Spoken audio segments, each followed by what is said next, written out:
You are the anchor. মহান স্বাধীনতা ও জাতীয় দিবস আজ 26শে মার্চ। বাঙালি জাতির জীবনে অনন্য সাধারণ একটি দিন, সামনে এগিয়ে যাওয়ার প্রেরণা যোগায় আজকের এই দিন। আমি শুরুতেই স্মরণ করছি দেশমাতৃকার জন্য জীবন আত্মদান করা বীর সন্তানদের। আজকে আমাদের এই আয়োজনে তাদের মূল্যবান বক্তব্য প্রদান করবেন ঢাকা বিশ্ববিদ্যালয়ের একজন আইনের ছাত্র, একজন সহকারী প্রধান শিক্ষক, একজন সহকারী প্রধান শিক্ষিকা, একজন সহকারী শিক্ষক, এবং বক্তব্য রাখবেন বাংলাদেশ সুপ্রিম কোর্টের বিজ্ঞ আইনজীবী জনাব অ্যাডভোকেট ডক্টর কাজী জাহিদ ইকবাল এবং সংবিধান প্রণয়ন খসড়া কমিটির সদস্য জনাব এম আমিরুল ইসলাম। আজ বাংলাদেশ ল অ্যালায়েন্সের আয়োজন সাংবিধানিক আইন অলিম্পিয়াডের উদ্বোধনী অনুষ্ঠানে স্বাগত জানাচ্ছি আমি আসিফ মাহমুদ। বাংলাদেশের ইতিহাসে প্রথমবারের মতো বাংলাদেশ ল অ্যালায়েন্স আয়োজন করছে সাংবিধানিক আইন অলিম্পিয়াড। রয়েছে 5টি ক্যাটাগরি এবং 3টি পর্ব। প্রথম ক্যাটাগরি স্নাতক পর্যায়ের শিক্ষার্থীবৃন্দ, দ্বিতীয় ক্যাটাগরি স্নাতক পর্যায়ের আইন শিক্ষার্থীবৃন্দ, তৃতীয় ক্যাটাগরি স্নাতকোত্তর পর্যায়ের শিক্ষার্থীবৃন্দ, চতুর্থ পর্যায় ক্যাটাগরি স্নাতকোত্তর শিক্ষার্থীবৃন্দ, পঞ্চম ক্যাটাগরি প্রাথমিক পর্যায়ের শিক্ষক মন্ডলী। এবং এই আয়োজনের পুরস্কার বিতরণী অনুষ্ঠান হবে 4ই নভেম্বর সংবিধান গণপরিষদ গৃহীত হওয়ার দিনের।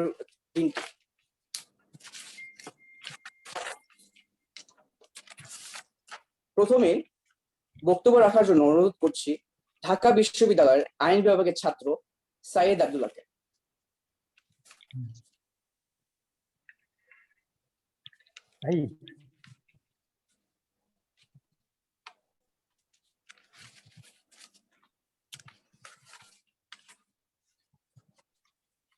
Said Ahmed, no?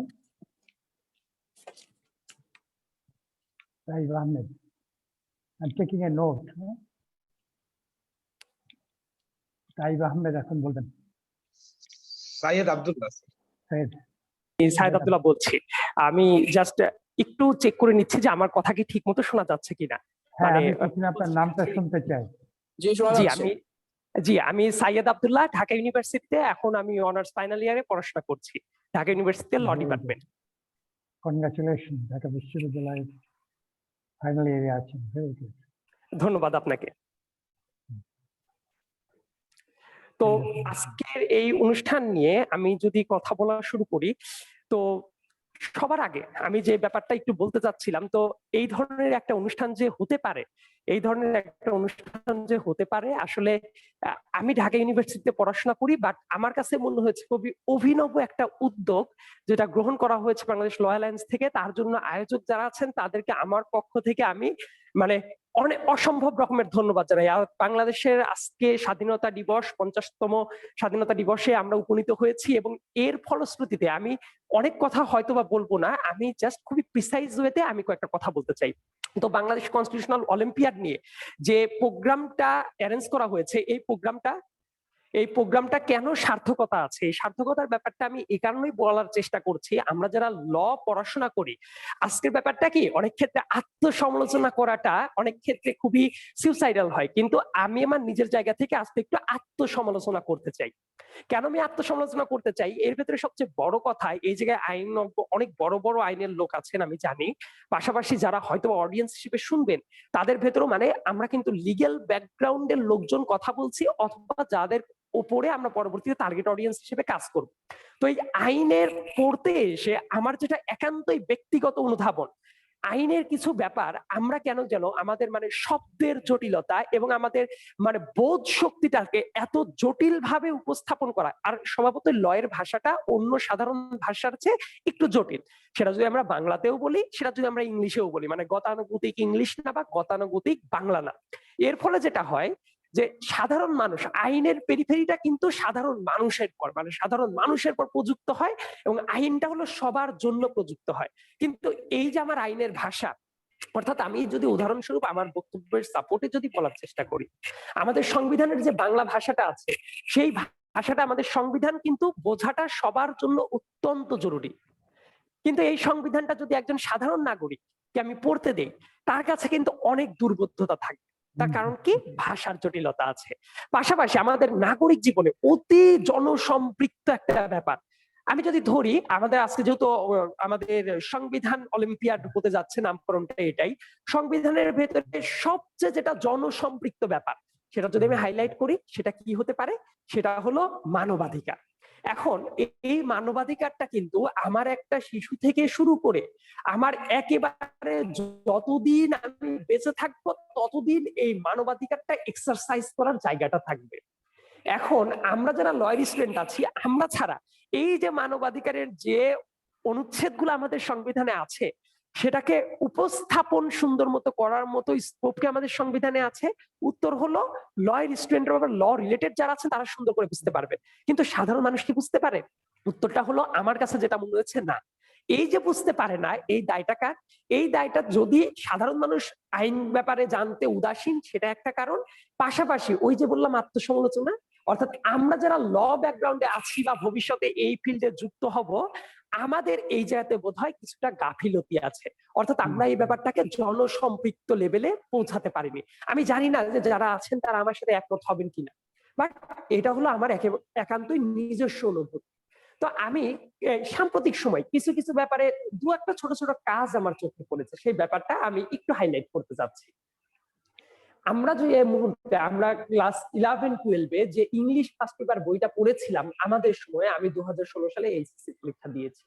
তো ওই বইয়ের ভেতরে মানে আমার কাছে মনে হয় নাই যে অনেক বেশি শিক্ষণীয় কোনো কিছু ছিল ইংলিশ ফার্স্ট পেপার বই। বাট আমাদের পরে সিলেবাস বদলে যে বইটা এসেছে এবং সেই বইটা হাতে পাওয়ার পরে আমার কাছে মনে হচ্ছে খুবই চমৎকার একটা বই। কেন আমি এই কথাটা বলছি? তার কারণ ওই বইয়ের একটা চ্যাপ্টার হিউম্যান রাইটস এর পরই একটা চ্যাপ্টার আছে। সেটা কি? আমাদের কারিকুলাম, ন্যাশনাল কারিকুলামের একটা বইয়ের ভেতরে হিউম্যান রাইটস এর একটা চ্যাপ্টার ইনক্লুড করা হয়েছে ইংলিশ ফার্স্ট পেপার বইতে। এবং সেই বইয়ের ভেতরে দেখেন কত চমৎকার ভাবে বর্ণনা করা আছে। হিউম্যান রাইটস বর্ণনা করতে গিয়ে তারা কিন্তু ইউডিএইচআর অর্থাৎ সেই universal declaration of human rights কে নিয়ে এসেছে, এবং সেই ইউডিএইচআর এর বিভিন্ন সেকশন তারা কোট করে করে কিভাবে আমাদের হিউম্যান রাইটস গুলো আসে সেটা দেখানোর চেষ্টা করেছে। এবং এই ব্যাপারটা দেখার পরে আমি ল এর স্টুডেন্ট হিসেবে পরবর্তীতে আমার চোখ দিয়ে যখন দেখেছি, আমার কাছে মনে হচ্ছে এটা একটা চমৎকার কাজ।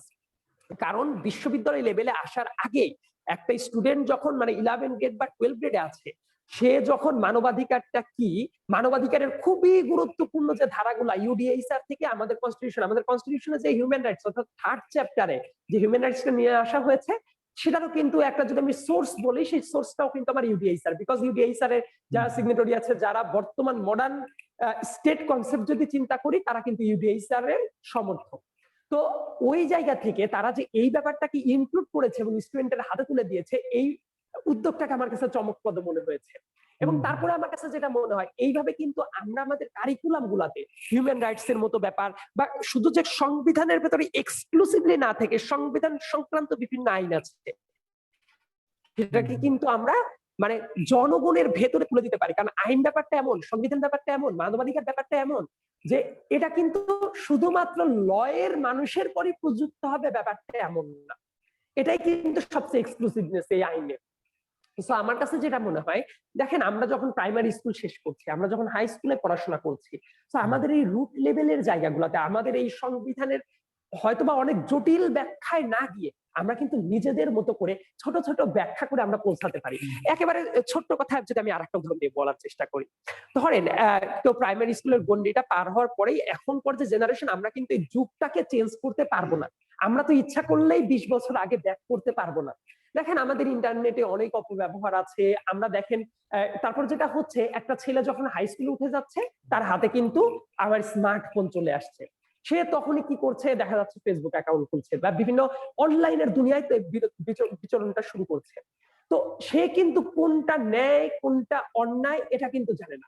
মানে আমাদের ওই যে মানে অ্যাডোলেসেন্স পিরিয়ডের ভেতর থেকে তার যথেষ্ট গ্রুমিং না হওয়ার সত্ত্বেও সে কিন্তু অনলাইনে ঢুকে পড়ছে এবং সাম্প্রতিক সময়ে আপনি যদি আপনারা যদি খুবই সূক্ষ্ম দৃষ্টিতে তাকান, দেখবেন এই যে টিকটকে বিভিন্ন মানে মাইনর ছেলে মেয়ে যারা আছে তারাও এটাতে ঢুকে পড়ছে, এবং সেটার যে ব্যবহার, যে সেটার যে মেসেজ, সেই মেসেজটা কিন্তু সমাজের জন্য মানে খুব একটা ভালো বার্তা বয়ে আনছে না। হ্যাঁ, আমরা বলছি যে এরা কেন এই কাজ করছে, আমি নাম উল্লেখ না করে বলছি, বিকজ আমি সেই নামগুলাকে মানে পাবলিকলি প্রমোট করতে চাচ্ছি না।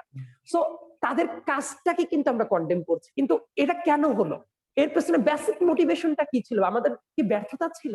আমি যদি বলি, তাদেরকে যদি এইগুলা বোঝানো যেত যে এই অনলাইন দুনিয়াটাও কিভাবে ব্যবহার করা যায়, বা অনলাইন দুনিয়াতেও কি কি অপরাধ হতে পারে, হয়তোবা তারা আইনের সেকশন ধরে ধরে বুঝবে না, কিন্তু আমাদের মতো করে যদি আমরা সহজ ভাষায় কিছু কিছু ব্যাখ্যা করে দেওয়া যেত যে অনলাইনে এই ব্যাপারগুলো শেয়ার করা কিন্তু একটা অন্যায়, এটা করলে পানিশমেন্ট হতে পারে, বা এইটা করতে হয় না, এইটা ন্যায়, এইটা অন্যায়, এটা দেশের আইনে নিষিদ্ধ, বা অনলাইনে ব্যবহার করে কাউকে কিভাবে হ্যারাস করা হচ্ছে, বা অন্য কারো ছবি নিয়ে বিকৃত করা যদি হয়, বা কোনো ভিডিও ধারণ করা হয়, সেটার পারমিশন দরকার। এগুলো কিন্তু আমাদের লিগ্যাল কনসেপ্ট, কিন্তু সেই লিগ্যাল কনসেপ্টটাকে আমার বক্তব্য হলো আমরা কিন্তু বাচ্চাদেরকে মানে গল্পের ছলে, মানে খেলার ছলে তাদের ভেতরে কিন্তু আমরা ঢুকিয়ে দিতে পারি, কিন্তু আমাদের সমাজে সেই উদ্যোগটা কোথায়? কারণ অপরাধ যখন হবে, অপরাধ ব্যাপারটা আমার কাছে যেটা মনে হয়, শুধু আমরা আইন করলাম, আইনের জন্য মানে সেটার একটা এক্সক্লুসিভ এক্সারসাইজ, অর্থাৎ আমাদের আদালত, জেল, এগুলো দিয়ে কিন্তু আমাদের সমাজ ব্যবস্থাকে চেঞ্জ করতে পারবো না। অর্থাৎ আমাদের আইনের মূল ভিত্তিটা যদি এমন হয়, আইনের মূল ভিত্তিটা যদি এমন হয় যে আমাদের এই আইনটা করা হচ্ছে আমাদের সমাজে প্রয়োগ করার জন্য, আমাদের সমাজে একটা মানে স্থিতিস্থাপকতা নিয়ে আসার জন্য, কিন্তু সেটা পারছি, সেটা কিন্তু আমরা পুরা দমে ব্যর্থ হয়ে যাচ্ছি। এবং আমরা এই যে ব্যর্থ হয়ে যাচ্ছি, এর কারণটা হলো আমরা ছোটবেলা থেকে নার্চার করতে পারছি না। আমরা ছোটবেলা থেকে এই যে নার্চার করতে পারছি না, আমরা ছোটবেলা থেকে এই যে নার্চার করতে পারছি না, তো আমার কাছে যেটা মনে হয়, তো আমরা প্রাইমারি স্কুলে যদি একেবারে এলিমেন্টারি লেভেলেও যদি আমরা ঠিক করতে না পারি, একেবারে এলিমেন্টারি লেভেলেও আমরা যদি এটা ঠিক করতে না পারি, অন্ততপক্ষে ক্লাস 5 থেকে বা হাই স্কুল লাইফ, তারপর কলেজ লাইফ, এই ব্যাপারগুলোতে আমরা আইনের এই ভাষাগুলাকে সহজভাবে উপস্থাপন করতে পারি কিনা। তো এটা উপস্থাপন করার জন্য আমাদের কিন্তু সামনে অনেক বড় বড় প্রতিবন্ধকতা আসবে, যেমন আমাদের যে শিক্ষা ব্যবস্থা, সেই শিক্ষা ব্যবস্থার ভেতর থেকে এই ধরনের একটা প্ল্যান আসলে কারিকুলামের ভেতরে সমর্থন যদি নাও করা যায়, এক্সট্রা কারিকুলার অ্যাক্টিভিটিস হিসেবে সেটা কতটা করার স্কোপ আছে, বা যারা এই মেসেজ গুলা পৌঁছে দিবে, সে জায়গায় আমার কাছে মনে হয় আমাদের কিন্তু ট্রেনিং এর যথেষ্ট অভাব আছে। লাইক আমি বলতে চাচ্ছি, আমাদের প্রাইমারি স্কুলের টিচার বা হাই স্কুলের টিচার, তো তাদেরকেও কিন্তু আমার কাছে মনে হয় যে রুট লেভেলে কিছু প্রশিক্ষণের ব্যাপার আছে। আর এই কার্যক্রমগুলোতে আমার কাছে মনে হয় যে একটা পাইলট প্রজেক্ট যদি হাতে নেওয়া হয়, সেই জায়গাতে কিন্তু অনেকেই ইনক্লুডেড হতে পারে। যেমন মুড কোর্ট সোসাইটি থাকে, প্রত্যেকটা বড় বড় ল স্কুল তারা কিন্তু এটা ইনিশিয়েট করেছে, প্রত্যেকটা জায়গাতেই আছে আমি বিশ্বাস করি। বড় বড় প্রাইভেট ইউনিভার্সিটির কথা যদি বলে, আর পাবলিক ইউনিভার্সিটি গুলোর ভেতরে এখন মুড কোর্ট গুলো আছে। মানে এই যে জনসম্পৃক্ত একটা ব্যাপার, অর্থাৎ দেখেন আশেপাশে আমার ঢাকার ভেতরে যেগুলো বিশ্ববিদ্যালয় আছে, আমি আগেই সমগ্র বাংলাদেশে হয়তোবা পৌঁছাতে পারবো না, আশেপাশে ঢাকার ভেতরে যে স্কুল কলেজগুলো আছে সেখানে আমরা একটা করে ওয়ার্কশপ অ্যারেঞ্জ করতে পারি। সেই জায়গাতে এই যে ফাইনাল ইয়ারের স্টুডেন্ট বা ল এর পর যারা পড়াশোনা করছে, বা 2-1 টিচার, তাদের একটা ওয়ার্কশপ নিয়ে গিয়ে তাদেরকে যদি একটু ট্রেন আপ করা হয়, সেই ব্যাপারটা কিন্তু চমৎকার হতে পারে। এবং আমাদের যে ল অ্যালায়েন্স যে প্রজেক্টটা হাতে নিয়েছে, ল অলিম্পিয়াড, আমার কাছে মনে হয় it will be the very first kind in nature in Bangladesh, যে যারা এরকম রুট লেভেলে, হ্যাঁ প্রত্যেকটা জায়গাতেই যেমন ঢাকা ইউনিভার্সিটির কিছু কিছু উদ্যোগ এরকম আছে, বিভিন্ন জায়গায় হিউম্যান রাইটস সামার স্কুল আছে, কিছু কিছু উদ্যোগ আছে, কিন্তু সেটাকে আমার কাছে মনে হয় যে একটা ক্লাসের ভেতরে লিমিট করে দেওয়া হয়েছে। আমার কাছে মনে হয় এইটাকে যদি আমাদের রুট লেভেলে পৌঁছানো হয়, যেমন আমি প্রজেক্টটা যতদূর দেখেছি যে আমাদের প্রাইমারি স্কুলের টিচারদের সম্পৃক্ত করার কথা আছে, হাই স্কুলের টিচারদের সম্পৃক্ত করার কথা আছে, বা ওই অনুপাতে সহজ ভাষায় বই লিখে দেওয়ার কথা আছে, সেই বইগুলো সার্কুলেট করার কথা আছে। আমার কাছে মনে হয় এটা একটা চমৎকার উদ্যোগ। এবং এই ব্যাপারটা যখন আমরা নিব, এইটা নেওয়ার সময় আমার ব্যক্তিগত মতামত হলো কয়েকটা জায়গায় আমাদের খুবই সতর্ক হওয়া উচিত। সেই সতর্কটা কিভাবে হওয়া উচিত? আইনের এই ভাষাটা যাতে, যেমন আমরা যারা ল এর স্টুডেন্ট, ল পড়তে এসেও আমরা যেটা অনুভব করেছি যে অনেক দুরূহ শব্দ থাকতো, এমনকি আমরা ফার্স্ট ইয়ার সেকেন্ড ইয়ার তারা কিন্তু অনেক স্ট্রাগল করতে হয় প্রথম দিকে এসে। তো আমার কাছে যেটা মনে হয় যে এই আমাদের পঠন নীতি যেটা, বা আমরা যে টেক্সচুয়াল বইগুলা যেগুলা আমরা প্রণয়ন করতে যাচ্ছি সেই ব্যাপারগুলা গুণগত মান ঠিক থাকছে কিনা এবং একই সাথে সহজবোধ্যতার ভিত্তিতে সেটা যথার্থ হচ্ছে কিনা, এই ব্যাপারটা নিয়ন্ত্রণ করার জন্য আমার কাছে মনে হয় যে অনেক ল প্র্যাকটিশনাররা আছেন, বিভিন্ন গুরুত্বপূর্ণ ব্যক্তি, তাদের সাজেশন নেওয়াটা খুবই গুরুত্বপূর্ণ। 2 নম্বর ব্যাপার যেটা হবে, আমাদের স্কুল রিলেটেড ব্যাপারগুলোতে যদি আমরা এই প্রজেক্টগুলো এন্ডোর্স করতে চাই, আমাদের যে কারিকুলাম সেই কারিকুলামটা কিন্তু আসলে খুবই প্যাকড। আমি এটা কোনো বলার চেষ্টা করছি, দেখা যাচ্ছে তাদের অনেকগুলা সাবজেক্ট, অনেকগুলা স্কুল, এবং আমাদের স্কুলগুলাকে কিন্তু আমরা আনন্দের ক্ষেত্র হিসেবে এখন পর্যন্ত মানে উপস্থাপন করতে পারিনি। আমাদের কাছে কিন্তু স্কুল মানে ব্যাপারটা হলো ধরে ইটিয়ে পড়ানোর মতো একটা ক্ষেত্র। এই ক্ষেত্রের ভেতরে যখন আমরা এডিশনালি কোনো ব্যাপারকে মানে ইনক্লুড করতে যাব, সেক্ষেত্রে কিন্তু আমাদের পারিপার্শ্বিক চ্যালেঞ্জ যেটা, আমাদের অভিভাবকরাও কিন্তু এই ব্যাপারটাকে ওয়েলকাম নাই করতে পারে। তো তারা ওয়েলকাম করবে কিভাবে? তার মানে এটাতে কিন্তু আমাদের অভিভাবকদেরও সম্পৃক্ত করার একটা ব্যাপার আছে, এবং ট্রেনিং এর যে কথা বললাম সেটা। এবং আমার কাছে যেটা মনে হয়, আমাদের এই যে আইন মানে কনস্টিটিউশনাল অলিম্পিয়াড বলা হচ্ছে, তো আমাদের এই কনস্টিটিউশনের ভেতর থেকে আমরা রুট লেভেলে যদি পৌঁছাতে চাই, সেক্ষেত্রে সবচেয়ে যেটা জনসম্পৃক্ত ব্যাপার, অর্থাৎ আমার এই সংবিধানের সবগুলা ব্যাপার যদি আমরা কাভার না করতে পারি, অন্তত পক্ষে আমাদের সিপি রাইট যেগুলো আছে, বা আমাদের যদি আমরা আলোচনায় আসি, মানে আমাদের থার্ড পার্টের আলোচনায় যদি ইন পার্টিকুলার আসি, আমাদের এই জায়গাতে কি আছে, আমাদের থার্ড চ্যাপ্টারে আছে আমাদের মানে হিউম্যান রাইটস, মানবাধিকার। অর্থাৎ আমাদের যে এই যে রাইটস এন্ড লায়াবিলিটিস, এই দুইটা ব্যাপারটাকে কিন্তু আমরা হাইলাইট করতে পারি। হয়তো আমাদের রাষ্ট্র কাঠামোর দিকে বিভিন্ন জটিল ব্যাপারগুলো আছে, সেই ব্যাপারগুলো আমরা হয়তো এন্ডোর্স করলাম না, কিন্তু অন্তত পক্ষে আমরা কি করতে পারি, এই কনস্টিটিউশনাল রাইটের ভেতরে আমাদের সেকেন্ড পার্ট, থার্ড পার্ট, এগুলা নিয়ে কাজ করার কিন্তু হিউজ স্কোপ আছে। পাশাপাশি আমাদের নাগরিক হিসেবে আসলে আমরা ব্যক্তি মানুষ হিসেবে আমাদের মর্যাদাটা কেমন, এটা বোঝাটা কিন্তু অনেক গুরুত্বপূর্ণ। কেন এই কথাটা বলছি, লাইক আমরা নাগরিক হিসেবে আমাদের যে দায়িত্ব আছে, এটা যে আমাদের দেশ মানে কনস্টিটিউশনাল ম্যান্ডেট অনুসারে আমরা যে দেশের মালিক যে জনগণ, অর্থাৎ এইটা কিন্তু আমার যখন হাই স্কুল পড়ুয়া বাচ্চা বা 11 বা 12 গ্রেডের একটা বাচ্চারা যখন বুঝতে পারবে, এট দ্য সেম টাইম তাদের মাথার ভেতরে এইটা কিন্তু ইনজেক্ট করা পসিবল যে আমরা যেমন নাগরিক, আমরা যেমন রাষ্ট্রের মালিক, এট দ্য সেম টাইম আমাদের ভেতরে কি কি দায় দায়িত্ব আছে। এই যে এই দায় দায়িত্বগুলার ব্যাপারগুলা আমরা কিন্তু তখন তাদেরকে একটু একটু করে টাচ দিতে পারি।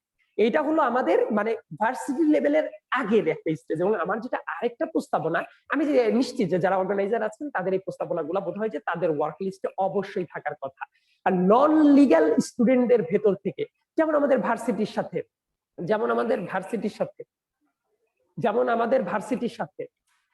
আমাদের ভার্সিটি লেভেলটা যদি আমরা চিন্তা করি,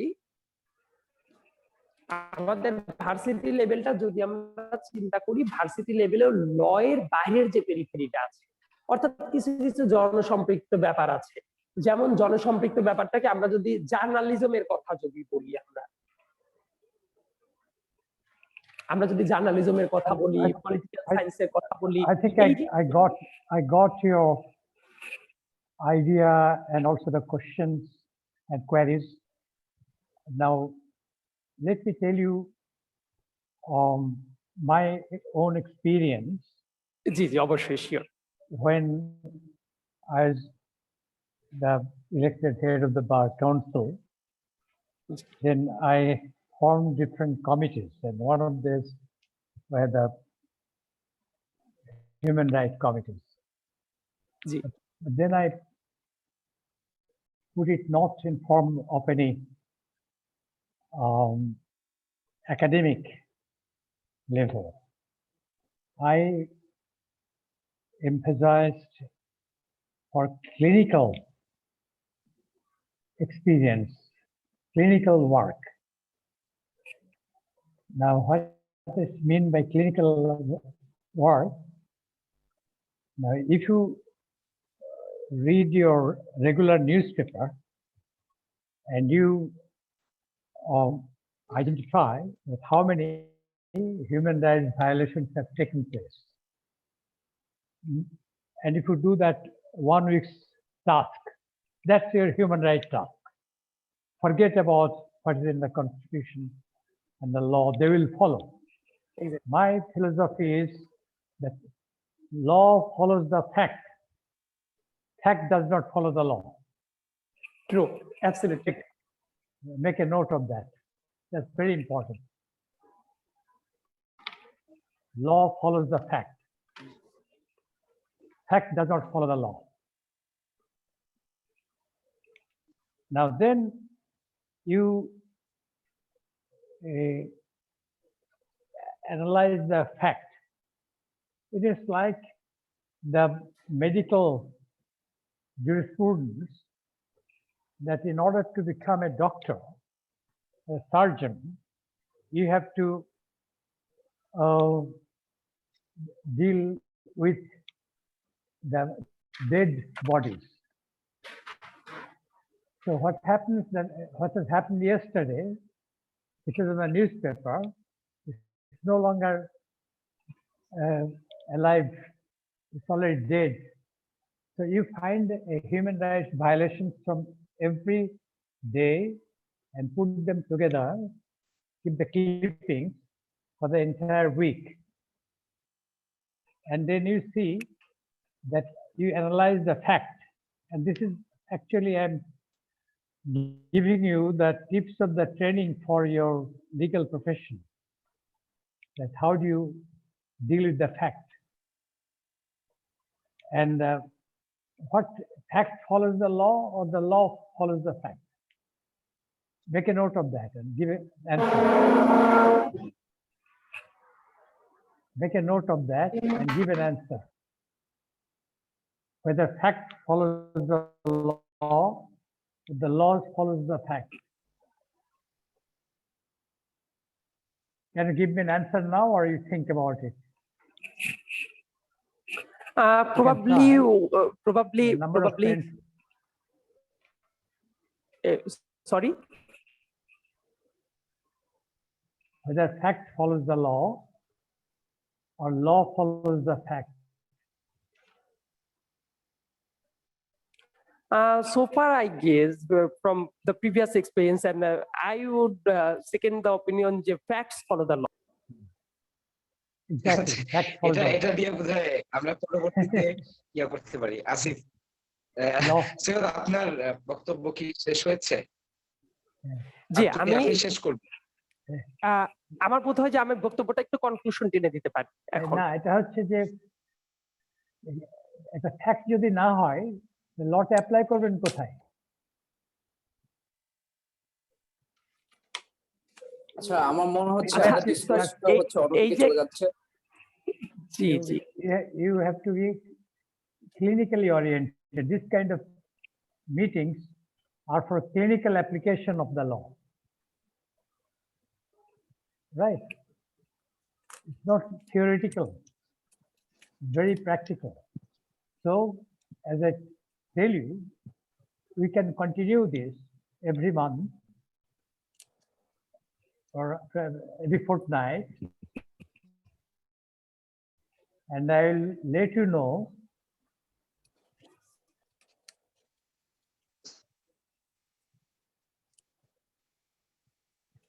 স্যার শোনা যাচ্ছে স্যার আপনাকে?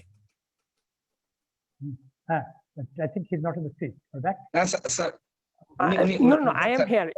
Actually, there is a tremendous net problem here. But I am facing tremendous internet problem here. That's why when I am checking all the connections there.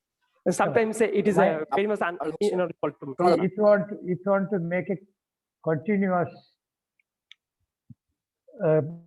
deliberations and meetings every week, I'll be giving you a task and you tell me the result. So you have to take some notes. Are you ready? Okay, please, sir. So my first task is that you identify the violation of human rights from informations that you can gather, and the primary informations will be most probably be from the newspaper. All right, sir. So you will have to distribute or divide or that which newspaper you will follow, which newspaper will your other brother favors. So then at the end of the week, then they bring those problems which have already featured in the dailies. And then on the basis of that information, you put them together the fact. So you start with the fact, not with the law. That where is I the got, I violation- got your point, sir. Got a point. Okay. The second one will be that you find out that the location of the place where the violation took place. All right, sir. Then you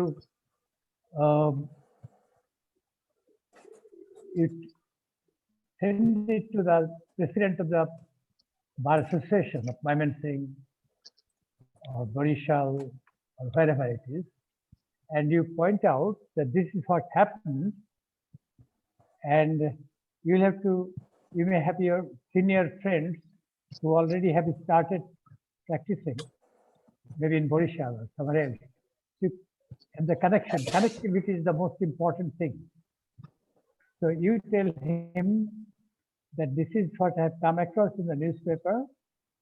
Could you kindly make an inquiry and send us the report? So then you get the full report, because in the newspaper you already get the sensitizing part of that. But then you have to get an Exactly. inquiry made. So also your lawyer friends who started practicing in Barishal or Comilla or Mymensingh, they will also different start courts. learning. They will also learning their expertise will develop. So you tell them that could you make an inquiry and give us the full picture of this, and what steps have been taken by the police, or has it gone to the court, or has any lawyer has taken it up. So these will be will also enter into a legal aid program. So simultaneously, you will be developing a legal aid program in different places. You will be the center here, and I'll give you the support of doing this. Maybe I'll try to ধন্যবাদ organize some- sir, আপনার বক্তব্যের সময় হচ্ছে continue করলে ভালো হয়। নিশ্চয়ই। Now you want me to contribute or? ওকে, ধন্যবাদ Hmm? ধন্যবাদ সাইদ আব্দুল্লাহ, আপনার মূল্যবান বক্তব্য প্রদান করার জন্য, এবং ধন্যবাদ স্যার আপনার ইনপুট দেওয়ার জন্য। এবার না, আপনাদেরকে ধন্যবাদ। এবার মূল্যবান বক্তব্য রাখার জন্য অনুরোধ করছি কসমিক কিন্ডারগার্টেন প্রি ক্যাডেট স্কুলের সহকারী প্রধান শিক্ষিকা নাদিরা বেগমকে। আসসালামু আলাইকুম। What is Nadia Begum? আসসালামু আলাইকুম। আসসালামু আলাইকুম, জি বলুন। বাংলাদেশের ল অ্যালায়েন্সের উদ্যোগে বাংলাদেশের ইতিহাসে প্রথমবারের মতো সাংবিধানিক আইনের উপরে অলিম্পিয়াড আয়োজনের উদ্যোগ নেওয়া হয়েছে। আমি ঢাকার মিরপুরে একটি কিন্ডারগার্টেন স্কুলে দীর্ঘ 26 বছর যাবত শিক্ষকতা করছি। এই অলিম্পিয়াড প্রাথমিক পর্যায়ে শিক্ষকবৃন্দের অংশগ্রহণের সুযোগ করে দেওয়ায় বাংলাদেশ ল অ্যালায়েন্সের বিশেষভাবে ধন্যবাদ জানাই। যেহেতু আমরা শিশুদের নিয়ে কাজ করছি, সেহেতু এই প্রতিযোগিতা অংশগ্রহণ আমাদের আইন বিষয়ক জ্ঞানকে আরো প্রসারিত করবে। হ্যাঁ, আমার বলছি তো বলার জন্য।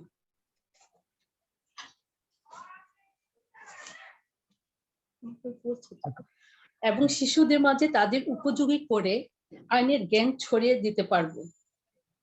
যারা শুধু আইনে পড়েছেন তারাই শুধু আইন জানলে চলবে না বলে আমি মনে করি। দেশের সুনাগরিক হওয়ার জন্য সকল শিশুর পাশাপাশি সকল নাগরিকের সাংবিধানিক অধিকার এবং দায়িত্ববোধ অর্জন জরুরি। বাংলাদেশ ল অ্যালায়েন্সের এই উদ্যোগ আইনকে গণমানুষের কাতারে নিয়ে যাবে। আমি ল অ্যালায়েন্সকে সর্বাঙ্গীন কল্যাণ কামনা করি। আমি আমার অন্যান্য কলিগদের এই প্রতিযোগিতা অংশগ্রহণ করার জন্য অনুরোধ রেখে এবং সকলকে ধন্যবাদ জানিয়ে আমার বক্তব্য শেষ করছি। না, এটাই আপনি আপনি যেটা জি বলেছেন আমি সেটাই ক্লিনিক্যালি বলতে চাচ্ছি। জি থিওরিটিক্যাল ল দিয়ে আমরা কিন্তু রিলিজ দিতে পারবো না, কেমন? না জি অতএব আমার যেটা কথা সেটা হচ্ছে যে এই মানে আপনার ডাক্তার যদি আপনার রোগীকে লেকচার দেয় জি তাতে তো কাজ হবে না। অতএব যেখানে ভিকটিম হচ্ছে আমাদের দেশে, আমাদের গ্রামে, আমাদের শহরে, আমাদের বস্তিতে, আমি কিন্তু প্রশ্নটা বুঝতে পারি না। ডাক্তার যদি রোগীকে, রোগীকে প্রশ্নটা যদি কিন্তু ঠিক আসেনি। আমি ডাক্তার যদি রোগীকে মানে বক্তৃতা দেয় তাতে তো লাভ হবে না। জি ডায়াগনোসিসটা না জি না প্রথমে ঠিক করতে হবে, ডায়াগনোসিসটা লাগবে। অর্থাৎ আমার সমাজে যে সমস্ত জি সমস্যাগুলো হচ্ছে এগুলো কিন্তু they are the victims of law, abuse of law. আইনের অপব্যবহারের মাধ্যমেই, আইনকে অমান্য করার কারণে মানুষ সেখানে যত বিশৃঙ্খল হচ্ছে উৎপীড়িত হচ্ছে, নির্যাতিত হচ্ছে। অতএব অতএব আইন আমাদের সহায়ক না হয়ে আইন ভঙ্গ করে এবং আইনকে বুড়া বৃদ্ধাঙ্গুলি দেখিয়ে তারা মানুষকে বেআইনিভাবে তার অধিকারকে হরণ করছে প্রতিদিন, প্রতি জায়গায়, জি প্রতি প্রতিষ্ঠানে, তার কর্মস্থানে, তার ব্যবসায় বাণিজ্যে সে মানুষকে হয়রানি করছে। সেই জন্য যেটা দরকার সেটা হচ্ছে, যেটা আমি বলছিলাম, যেটাকে ছড়িয়ে দিতে হলে আমাদের বার অ্যাসোসিয়েশন যেগুলো আছে, বার লাইব্রেরিগুলো যেগুলো আছে প্রত্যেক জেলাতে, মহকুমাতে, সব জায়গায় আছে, এখানে একটা অ্যালায়েন্স তৈরি করতে হবে। সেই অ্যালায়েন্সটা তৈরি করতে হলে জি আপনাদের যারা সিনিয়র বন্ধুরা ইতিমধ্যেই বিভিন্ন বারে বা জেলাতে গেছে তাদের সাথে যোগাযোগ সৃষ্টি করতে হবে এবং সেইখানে যে সমস্ত ঘটনাগুলো ঘটবে সেইখানে ওইখানে বার অ্যাসোসিয়েশন তো একটা কমিটির মতো করতে হবে, হিউম্যান রাইটস কমিটি, যেখানে হিউম্যান রাইটস ভায়োলেশন হচ্ছে সে ঘটনাগুলোকে লিপিবদ্ধ করতে হবে উইথ ফ্যাক্টস অ্যান্ড ফিগার, এবং সেগুলো দিয়ে আপনাদের কাছে পাঠাবে। আপনারা সেগুলো দিয়ে এখানে আপনারা কাজ করবেন, আপনাদের যে ইয়েটা করছেন, ল সার্জারি, লিগাল সার্জারিতে কাজ করতে হবে। That's how eat learn. অতএব এভাবে আপনারা দেখবেন যে আপনারা নিজেরাই খুব বড় বড় লয়ার হয়ে গেছেন। করতে হবে এবং এটা কাজের মাধ্যমে, কোনো লেকচারের মাধ্যমে না। আমি আপনাদের কোনো লেকচার দিচ্ছি না, লক্ষ্য করেছেন। জি আমি আপনাদের বলছি যে কিভাবে আপনি এগুলো সংগ্রহ করবেন। অতএব সেই জন্য বললাম যে ল ফলোজ দ্য ফ্যাক্ট। অতএব ঘটনাগুলোকে আপনাদের জানতে হবে। সেই ঘটনাগুলোই হচ্ছে আপনার ল্যাবরেটরি। কেমন? মানুষ ল্যাবরেটরি না, কিন্তু ঘটনাগুলো যেটা ঘটিয়েছে সেগুলো ল্যাবরেটরিতে নিয়ে আসতে হবে। জি এবং সেই ল ল্যাবরেটরিতে আপনারা একাধিক লোক কাজ করতে পারেন। সেইখানে কাজ করে সেখানে আপনারা একটা ঘটনাটা তৈরি করলেন, কি কি হয়েছে, এখানে কোন কোন মানুষ তার অধিকার থেকে বঞ্চিত হয়েছে, কিভাবে সে নিষ্পেষিত হয়েছে এবং নির্যাতিত হয়েছে, তার মানবাধিকার কোথায় কোথায় লঙ্ঘন হয়েছে, এগুলো মূল জায়গাটা হবে আপনার বিভিন্ন নিউজ পেপার থেকে আপনারা পাবেন। আর তারপরে আরেকটা জায়গায় পাবেন, সেটা হচ্ছে বাংলাটিতে যখন আপনারা যোগাযোগ করতে থাকবেন তখন বার থেকেও পাবেন কিছু কিছু ঘটনা। ধন্যবাদ স্যার। হ্যাঁ, এবং সেখানে আপনারা থ্যাংক ইউ। একটা কমিটি গড়ে তুলবেন। ওখানে যারা আপনাদের সিনিয়ররা থাকবেন, অলরেডি বার করছেন, তখন তাদের লিগ্যাল এইড প্রোগ্রাম একটা তৈরি হবে, তাদের সাথে আপনারা যুক্ত হবেন।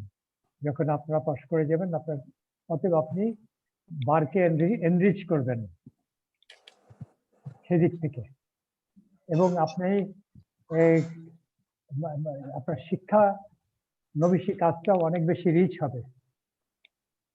এবং আপনাকে কোনো সিনিয়রের কাছে যে তার ব্রিফ নিয়ে কাজ করতে হবে, not necessarily so. By this time you will learn how to organize the facts. আমার চেম্বারে যারা আসে তারা সবাইকে এটা কাজটা করতে হয়।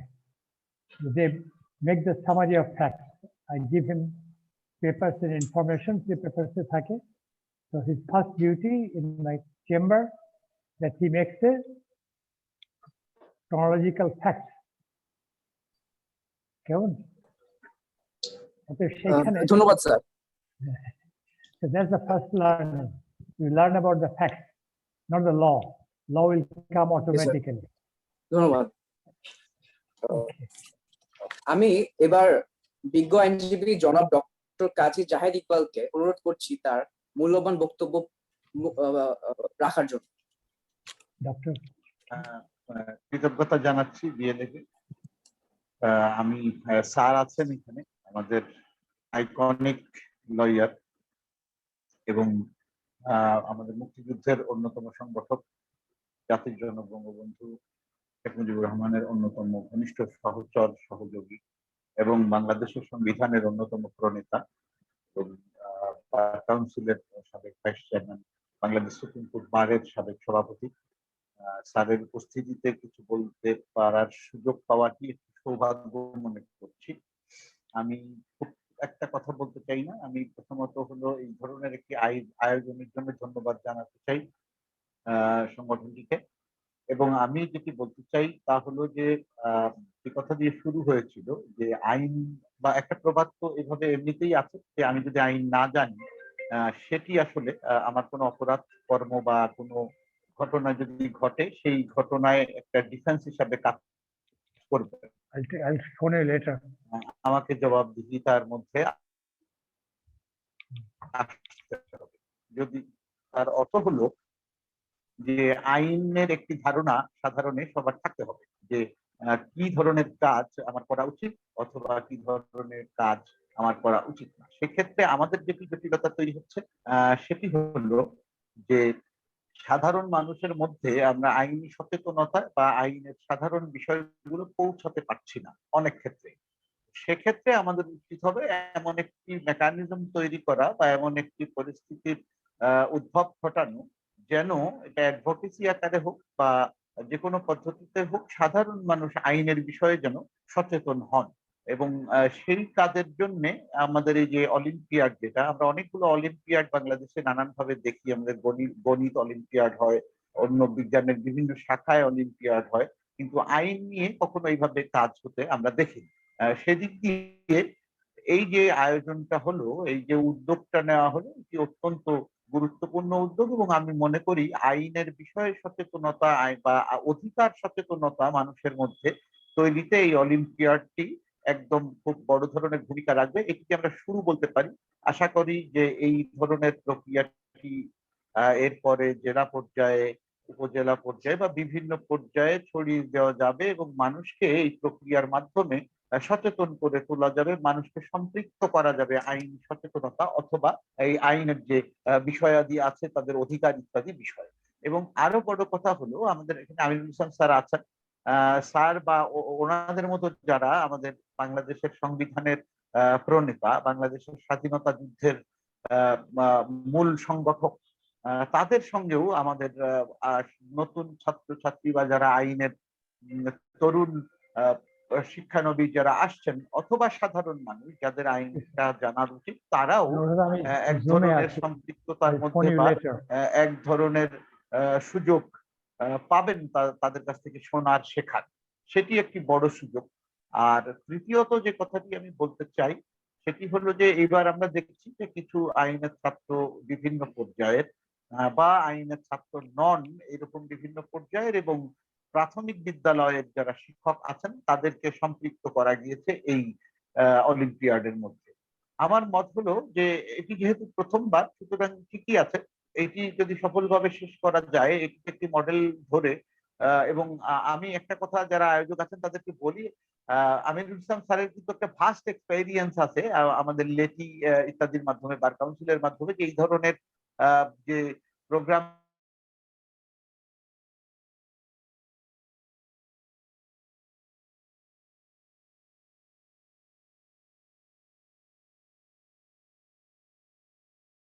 থেকে পেতে পেতে পারবো, সেটি একটা বড় অর্জন হবে আমার মনে হয় যে আয়োজকদের জন্য।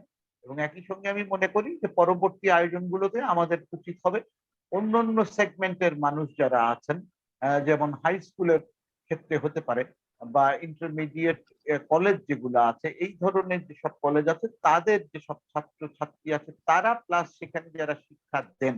আমি কেন স্কুল কলেজগুলোর কথা বলছি, তার কারণ হলো যে একটা বিরাট জনসম্পৃক্ততা এই ধরনের প্রতিষ্ঠানগুলো থাকে। ফলে তারা যদি আমাদের আইনি অলিম্পিয়াড বা এই সচেতনতা, আইন শেখা বা আইনের সাধারণ জ্ঞানের ক্ষেত্রে আসেন এগিয়ে এবং ভূমিকা রাখতে পারেন, তাহলে তাদের মাধ্যমেও সোসাইটিতে আইন সচেতনতার একটা পরিবেশ তৈরি করা সম্ভব হবে। সুতরাং সেদিক দিয়ে এটা একটা বড় উদ্যোগ, বিরাট উদ্যোগ। এবং আমি মনে করি যে এই উদ্যোগটি সফলভাবে শেষ হওয়ার পরে এর অভিজ্ঞতাটি কাজে লাগিয়ে এটিকে আরো বৃহত্তর পরিসরে কাজে লাগানো উচিত হবে। এবং একই সঙ্গে আমাদের সিনিয়র আইনজীবী, বাংলাদেশ সুপ্রিম কোর্টের ব্যারিস্টার আমিরুল ইসলাম স্যারের মতো স্যার এবং স্যারের পরামর্শ নিয়ে আরো আমাদের এই ধরনের যারা মহান মানুষ আছেন তাদেরকে সম্পৃক্ত করে আমার মনে হয় যে এটিকে আমরা আরো গতিশীল এবং বেশি গুরুত্বপূর্ণ করে তুলতে পারবো। সেটি আমাদের জন্য খুবই জরুরি এবং সেটি আমার মনে হয় যে আমাদের জন্য খুব কাজের একটি বিষয় হবে।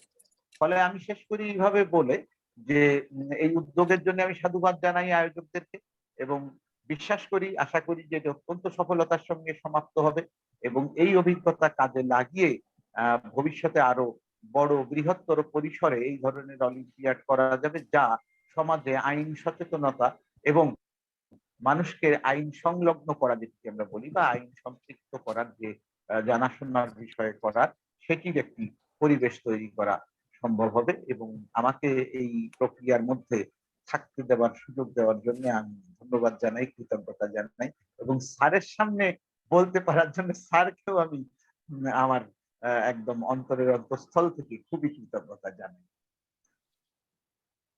অ্যাকচুয়ালি আপনি জানেন বোধ হয় যে আমরা লিগ্যাল এডুকেশন ট্রেনিং ব্যবস্থা স্যার করেছিলাম। আমি জানি, আমি ট্রেনিংটা নিয়েছিলাম। আচ্ছা আচ্ছা, লেটি লিগ্যাল আমি একদম এডুকেশন আপনার প্রথম দিকের ছাত্র ছিলাম। এখন আপনাকে ছাত্র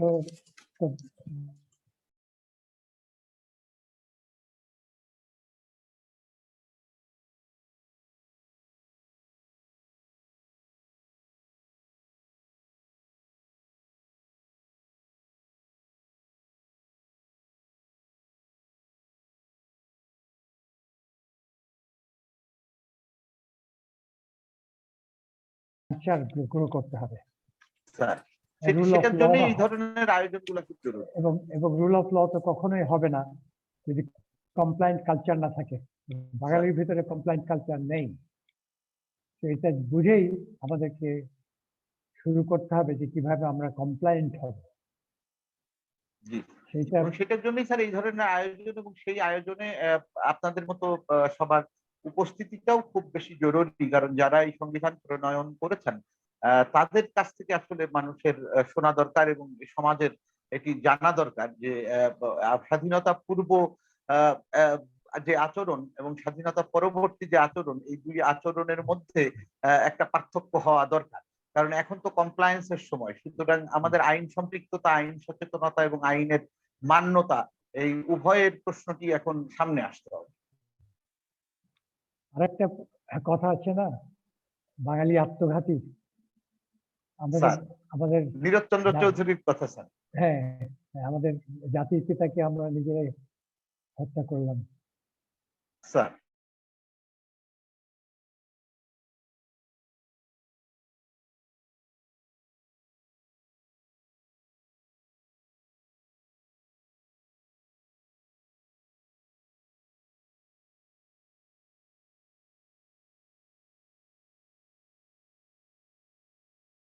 এই বাংলাদেশের প্রথম সাংবিধানিক দলিলটা তৈরি করার সৌভাগ্য হয়েছিল আমার।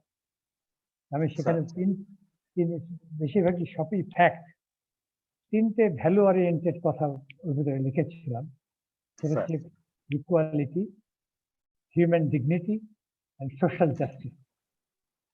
এই তিনটি শব্দ আমাদের স্কুল কলেজেও পড়ানো হয় না, কাল্টিভেটও করা হয় না, প্র্যাকটিসও করা হয় না, না।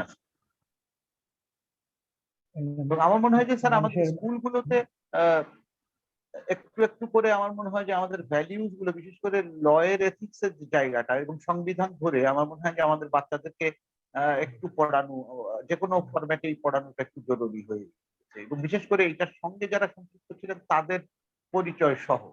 কারণ আমাদের বাচ্চারা আমার মনে হয় যে স্যার ইতিহাস সংলগ্ন হচ্ছে না, এটাও একটা বড় অসুবিধার কারণ হয়ে যেতে পারে। আমার মনে হয় না বাচ্চারা, এটা আমরা বড়রা বাচ্চাদের মানুষ করতে পারছি না। জি স্যার, আমি সেটাই বলেছি। হ্যাঁ, কিন্তু বাচ্চাদের আমি দোষ দেই না, কারণ না, ওদের দোষ না স্যার, আমরা দিতে পারছি না। প্রথম কথা হচ্ছে যে শিশুদেরকে মর্যাদা দিতে হবে প্রথম থেকেই, সেটা আমরা দেই না। শিশুদেরকে ধমকি হামকি করি কিন্তু মর্যাদা দেই না, এবং ভালোবাসাটাও যেরকম হওয়া দরকার ঠিক সেভাবে হয় না লালন পালনের ক্ষেত্রে। অর্থাৎ তারা তো সেখান থেকে শিখবে, মা বাবার কাছ থেকে, পরিবারের কাছ থেকে শিখবে। সেখানে পরিবারে কতটুকু শান্তি আছে, কতটুকু স্বস্তি আছে, কতটুকু তাদের ব্যবহারিক জীবনের কতটুকু মানবতা আছে, আমরা বাড়িতে চাকর বাকর রাখি, তাদের সাথে কিরকম ব্যবহার করি, তো সবকিছু মিলে এগুলোকে ফোকাস করতে হবে। স্যার, আপনি যদি স্যার একটু উদ্বোধনটা করে দিতেন। উদ্বোধন, আমার তো কোনো পিস্তল নাই। আমার ইন্টারনেট কানেকশনের জন্য দুঃখিত। এবার বিজ্ঞ আইনজীবী আমি এবার তার মূল্যবান বক্তব্য প্রদান করবেন সংবিধান প্রণয়ন খসড়া কমিটির সদস্য এবং বিজ্ঞ। খুবই আনন্দিত এবং খুব গর্বিত যে আমার এই young friends and the academics, তাদেরকে ধন্যবাদ জানাচ্ছি যে আমাকে এই সূচনাতে আপনারা দেখেছেন এবং একটা সাংবিধানিক আইন অলিম্পিয়াডের বিষয়টাও এনেছেন। তো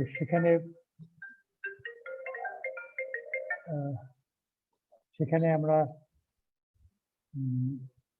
আপনাদের কি বিষয়বস্তু হবে সেটা তো আমি জানি না, এবং কিভাবে আপনারা এটাকে ছড়িয়ে দেবেন বিষয়বস্তুগুলোকে সেটাও জানি না। আমি আন্দাজেই কিছু কথা আপনাদেরকে বললাম যে কিভাবে এটা আইনটাকে আপনার প্র্যাকটিক্যাল লাইফ সিচুয়েশনসে নিয়ে আসা যায়। আমার আগ্রহ মানুষকে নিয়ে, ঘটনাকে নিয়ে, সংবিধানের লেখাগুলো চাইতে মানুষের ধর্ম, মানবিকতা আমার কাছে অনেক বেশি মূল্যবান। সেই কারণে সেটাকে কাল্টিভেট করবার জন্য আমরা কিভাবে করতে পারি এবং সেগুলো ফ্যাক্টের উপরে নির্ভর না করে করলে এটা ওই এই সমস্ত বইয়ে সংবিধানে যা লেখা আছে সেগুলো তো আমাদের বাস্তবায়ন হয়নি।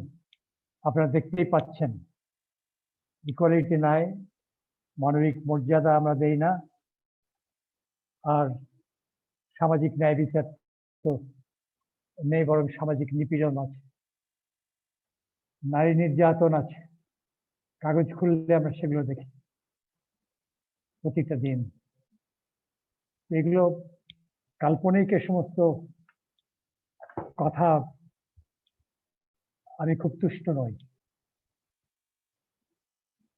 অতএব যেটা বাস্তবে আমরা বাস্তবায়িত করতে চাইছিলাম তার থেকে আমরা উল্টো পথে হাঁটছি।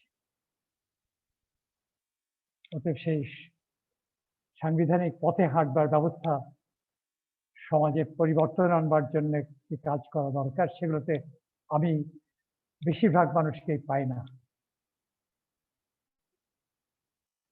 এবং এর জন্য কোনো বড় কিছু ল্যাবরেটরি দরকার হবে না, এবং খরচও বেশি দরকার হবে না। যদি আপনারা সত্যি এটা করতে চান, সংবিধানকে বাস্তবায়ন করতে চান, তাহলে পরে ভিন্ন পথে হাঁটতে হবে। সে ব্যাপারে আমি যদি সাড়া পাই তো আমি আপনাদের নিয়ে কাজ করতে রাজি আছি। আর আপনার সমস্ত অলিম্পিয়াড এগুলোকে আইনের অলিম্পিয়াড দরকার হবে না। আইন হচ্ছে প্রয়োগের জায়গা, প্রয়োগ নিয়ে কাজ করতে হবে। সংবিধান প্রয়োগের জায়গা। 50 বছর হয়ে গেছে, সংবিধানের কোনটা বাস্তবায়ন হয়েছে? আমি দেখবো সবচেয়ে বেশি এটা ভায়োলেটেড হয়েছে। ওদের এখানে সামরিক শাসন হয়েছে, এর ভেতরে সামরিক আইন জারি হয়েছে সেগুলোর ভেতরে। তবে এগুলো নিয়ে আপনারা আমাকে তুষ্ট করতে পারবেন না, এবং এগুলো সময় নষ্ট করতে চাই না।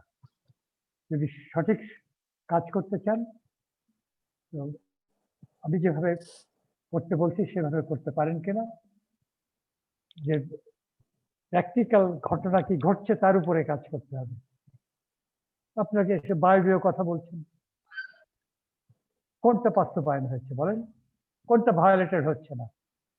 Each and every article has been violated. সেগুলো লিখেছেন, সেগুলো লেখেন না, ইতিহাস লেখেন না, এটা বায়বীয় জিনিস। আপনারা তো এগুলো করতে পারেন।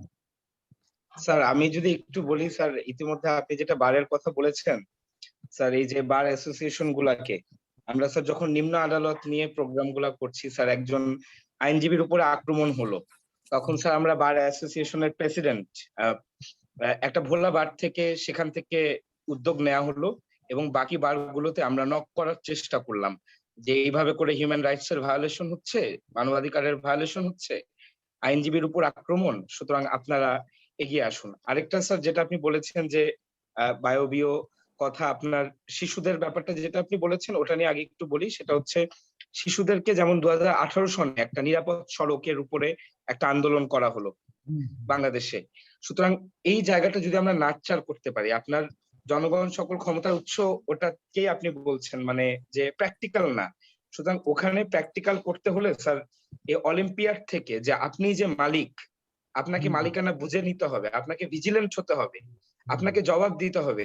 স্যার আমরা তো স্যার বুঝে না বুঝে একটা সময় সামরিক শাসকদের গেরাকলে এবং পরবর্তীতেও আমরা দাসত্বে গোলামিতে মগ্ন হয়ে গেলাম। এক ব্যক্তি আমিরুল ইসলামের কণ্ঠ, এক ব্যক্তি আমিরুল ইসলামের লেখায় 1971 সনে 7 কোটি মানুষের কথাটা উঠে আসলো, কিন্তু পরবর্তীতে স্যার আমরা আস্তে আস্তে আস্তে আস্তে আস্তে আস্তে পথচ্যুত হতে হতে এই অবস্থায়। তো স্যার এই জায়গা থেকে যেতে হলে পরে প্রথমে এই কথাটা দিয়েই সাংবিধানিক কথাগুলো যদি আমরা আস্তে আস্তে ছড়াতে পারি, তারপর আশা করি ইনশাল্লাহ প্র্যাকটিক্যালি আপনি যেটা বলেছেন সেটা ওই যে সৈয়দ আব্দুল্লাহ উনি অস্বীকার করে গেছেন, কিন্তু আমি মানি যে ফ্যাক্ট মানে আমি তো আইন সে কথা তো মানুষকে বলছি পরিচালিত করে না। যে আপনি তো ভায়োলেশন আইডেন্টিফাই করবেন, এগুলো একটু মিথ্যা হয়ে গেছে, এটা একটা প্রবঞ্চনা হয়ে গেছে সংবিধান।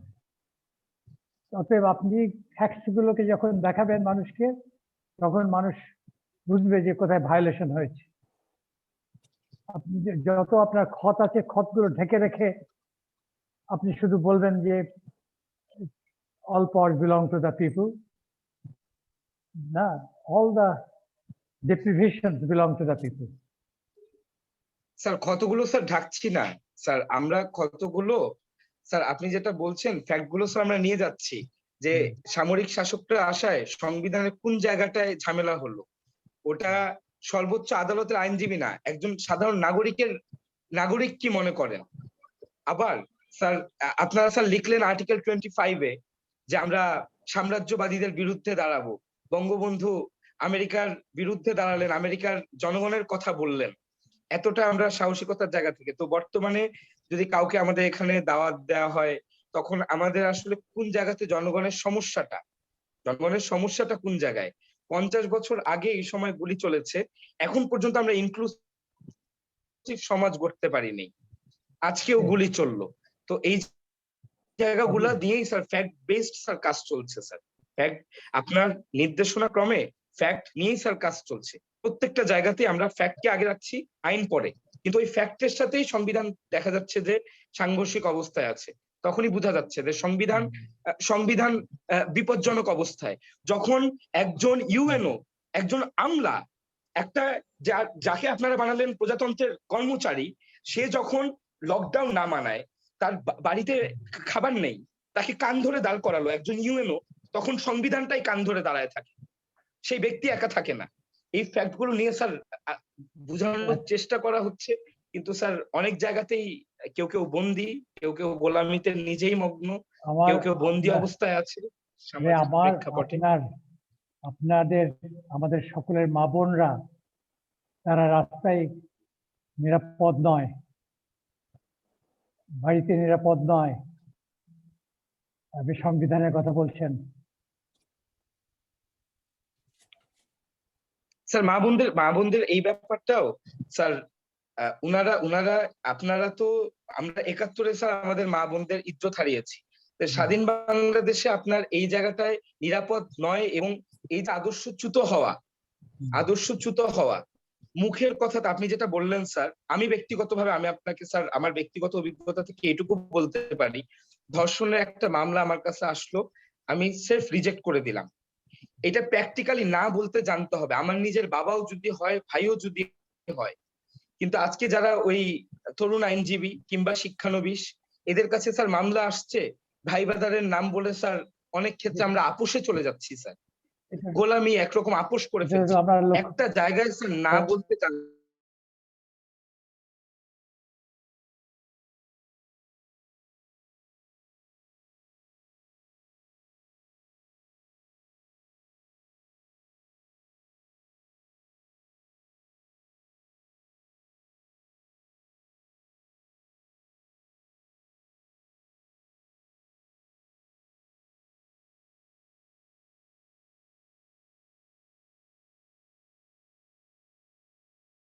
বিরুদ্ধে যেতে হচ্ছে, সবসময় করা যাচ্ছে না। আমি ফোনের মধ্যে কথা বলছি, আমাকে অপর প্রান্ত থেকে বলছে যে সাবধানে থাকবেন, আমি আরেকজনকে বলছি সাবধানে থাকবেন। এটা স্যার 71 হলে মেনে নিতাম, স্বাধীন বাংলাদেশে স্যার এই কথা বলবার কথা না। আমি কিছুটা উপকার পেয়েছিলাম বলে বলছি আর কি। আমি যখন বার কাউন্সিলর ছিলাম, তখন ওখানে হিউম্যান রাইটস এর উপরে কাজ করা হতো। ওই যে বললাম যে যেগুলো ভায়োলেশন হতো, সমস্ত আমার লোকজন ছিল কাট করে দিল। আমি সেটা ওখানকার বার অ্যাসোসিয়েশন কে বলতাম তোমরা এটা কি নিয়েছো, ডিসির কাছে পাঠানো হতো, করা হতো, আমরা সেখান থেকে কাজটা করতাম। শুরু করলে কিন্তু হয়। এখন স্যার জবাবদিহিতাই করতে চান না স্যার। আমরা ডিজিটাল নিরাপত্তা আইন নিয়ে আমরা মানবাধিকার কমিশনের চেয়ার সহ 4 জন মন্ত্রী প্রতিমন্ত্রীকে নক দেয়া হলো, কথাই বলতে চাচ্ছেন না স্যার। এখন স্যার জবাবদিহিতার জায়গাই নাই। আমার বার অ্যাসোসিয়েশন যেগুলো আছে এগুলোকে তো আমার সেন্সিটাইজ করতে হবে On the আপনার issue. এই কাজটাই স্যার আমরা এই যে কিছুদিন আগে একটা আইনজীবী নির্যাতিত হলেন, এই একই কাজটা স্যার আমরা করেছি। বার অ্যাসোসিয়েশন গুলো এই ব্যাপারে ভূমিকাটা কি? আপনি যে কথা বলছেন স্যার, যে অন্যান্য জায়গায় যদি আমি নাও পারি, একদম যারা ক্ষমতার কেন্দ্রে আছে, কিন্তু বার অ্যাসোসিয়েশন গুলো, আইনজীবী হ্যাঁ। যে সমিতিগুলো আছে সারা বাংলাদেশ ব্যাপী, ইটস নট হ্যাঁ। About supreme court bar association. No. এটা ব্রাহ্মণবাড়িয়াতে, চট্টগ্রামে, রংপুরে, স্যার আমরা কিন্তু ভোলা থেকে একটা ওখানে- দেখলাম, আমরা ব্রাহ্মণবাড়িয়ার বার অ্যাসোসিয়েশনের সভাপতিকে কাঠগড়ায় দাঁড় করালাম।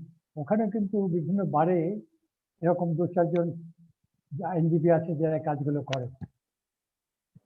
আমি যখন বার কাউন্সিলে ছিলাম স্যার ওনাদের সম্পর্কে আপনার কাছ থেকে স্যার তাহলে আমি অনুষ্ঠান শেষে স্যার এই তালিকাটা এবং আমার কাছে- কারা আসলে আমার এখন কাছে নাই, যখন ছিল তখন আমার পুরোনো ফাইল টাইল দেখতে হবে।